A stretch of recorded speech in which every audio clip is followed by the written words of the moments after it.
ফেনীর সাথে রয়েছে আমার একটা আত্মীয়তার সম্পর্ক। এটা কিন্তু আমার নানা বাড়ি, আমি কিন্তু রাগ করতে পারি। নানা বাড়ির উপরে কিন্তু আবদার আছে। কাজে একদম চুপ শান্ত হয়ে বসতে হবে। শান্ত হয়ে না বসলে কথা বলবো না। একদম শান্ত হতে হবে। শান্ত না হলে তাহলে কথা বলবো না। এই তাহলে আমি বসে গেলাম, কোনো কথা বলবো না।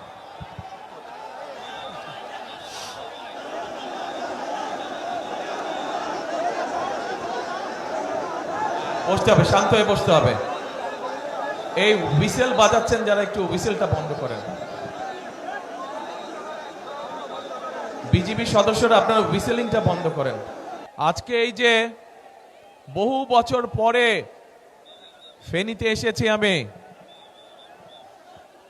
আজকে সকালে আমার প্রথম মিটিংটা ছিল চট্টগ্রামে। চট্টগ্রামের সাথে আমার একটা আবেগ ঘন সম্পর্ক রয়েছে।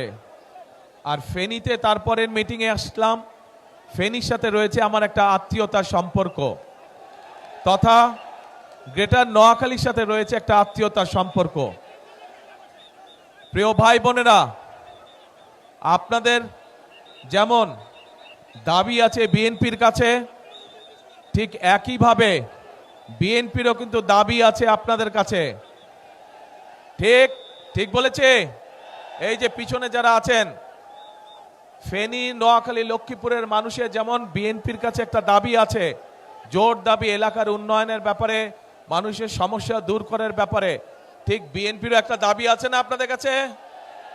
কি সেই দাবি? কি সেই দাবি?